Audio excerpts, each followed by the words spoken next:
Hey guys, so today we're going to do some limiting reactant practice problems. In the last video we discussed what is a limiting reactant, and today we're going to show you how to find what the limiting reactant is, and we're also going to figure out how much excess reactant might remain as a result of limiting reactant being used up. So let's remind you kind of the premise of limiting reactant, and then we'll follow it up with some practice problems. So just to quickly refresh your memory as to what a limiting reactant is, it's going to be the reactant that runs out first. So to use the analogy of baking a cake, if I'm going to use 1 egg for every 1 cup of flour in order to bake a cake, if I have 3 eggs and yet 6 cups of flour, I'm going to run out of eggs first. That means the egg is my limiting reactant, the flour is considered my excess reactant, and I know by the time that I finish using my eggs, I'll have 3 cups of flour remaining. So we're going to do this in a chemical standpoint, and we're going to do it using stoichiometry. It's a complex process, so we're going to do some example problems, and I'll let you then practice a couple of times as well. All right, so let's do our first practice problem with limiting reactants. Now, for any limiting reactant problem, it's important to first recognize when you're looking at a limiting reactant problem. The way we're always going to do this initially is by looking to see what you're given. For limiting reactant problems, you're almost always going to be given the quantities of 2 different reactants. If you're given the quantities of 2 different reactants, it's almost always going to be a limiting reactant problem. Here in our chemical equation, we see that sodium chloride reacts with potassium iodide to produce potassium chloride and sodium iodide. We're given the amounts of sodium chloride and potassium iodide in grams, and our job here is to find the limiting reactant. In order to find the limiting reactant, we need to figure out which one runs out first. We can do this in one of 2 ways. We can either do stoichiometry to compare them to each other, or my preferable method, which is to figure out how much product each one can produce. So what I'm going to do is I'm going to pick one of our products. In this case, I'll go ahead and pick sodium iodide. And I want to figure out how many moles of sodium iodide can be produced from 14.7 grams of sodium chloride or from 16.3 grams of potassium iodide. So that's what we're going to do, and we're going to use stoichiometry to get there. So we're going to start with the sodium chloride. We're going to convert into moles of sodium iodide. So in order to do this, let's do our dimensional analysis setup. We need to go from grams of sodium chloride to moles of sodium chloride. So we're going to divide by the molar mass of sodium chloride, 58.44 grams per mole.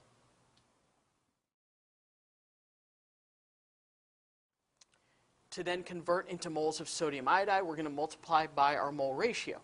Our mole ratio is 1 to 1, so we're essentially multiplying by 1, but I'm going to show you anyways, just to make sure that we get our unit cancellation right. So as you can see, grams of sodium chloride cancel, moles of sodium chloride cancel, and we're left with moles of sodium iodide. The answer to this is 0.252 moles of sodium iodide can be produced from 14.7 grams of sodium chloride.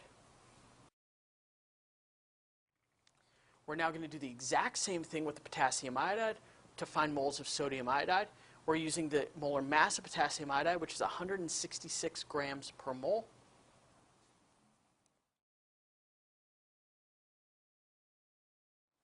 Again, we're going to use the mole ratio to go from moles of Ki to moles of sodium iodide. That's a 1 to 1 ratio for here as well. And now we're comparing apples to apples. And what you can see, if you do the math, multiply across the top, divide across the bottom, grams of potassium iodide cancel, moles of potassium iodide cancel. We're left with moles of sodium iodide. And the answer is 0.0982 moles of sodium iodide.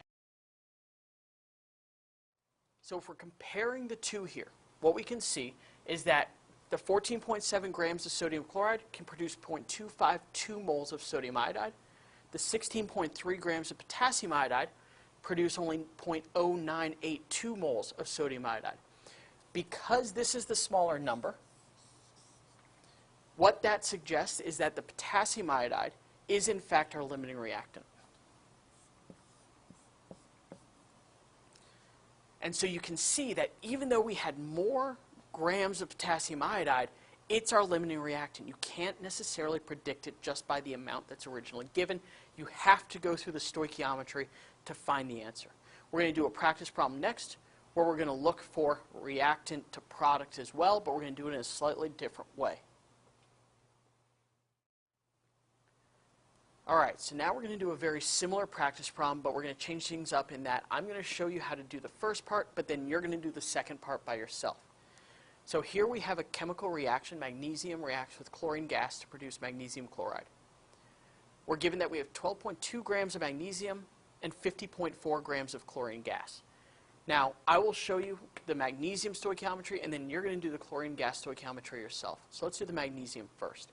First of all, we're going to try to figure out how much product can be produced from this 12.2 grams of magnesium. We only have one product to pick, so we're going to pick it, magnesium chloride. So let's figure out how many moles of magnesium chloride 12.2 grams of magnesium can produce. We're going to divide by the molar mass of magnesium, which is 24.3 grams per mole, then multiply by our mole ratio, 1 to 1.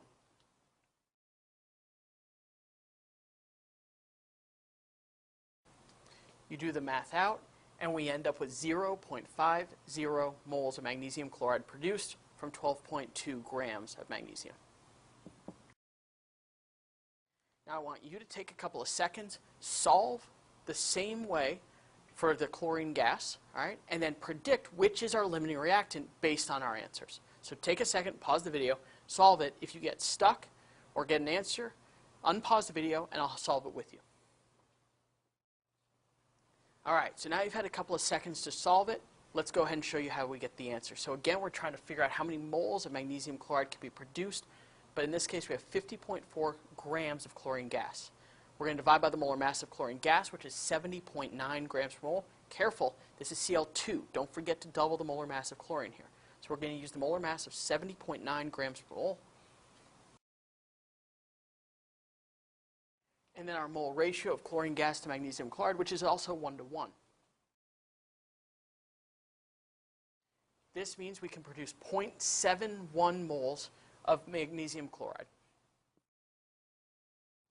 We compare the two numbers, and we see that the number of moles of magnesium chloride produced through the 12.2 grams of magnesium is smaller. Therefore, the magnesium is our limiting reactant. We're going to do a couple more practice problems coming up. So that wraps up this video. In this one, I guided you guys through different limiting reactant practice problems. In the next video, I'm going to have you guys try some on your own. I'd like to thank Will Stairs and Trey Ursulo for writing the script, directing, filming, and editing this video. I hope you guys enjoyed it, and I'll see you in the next one.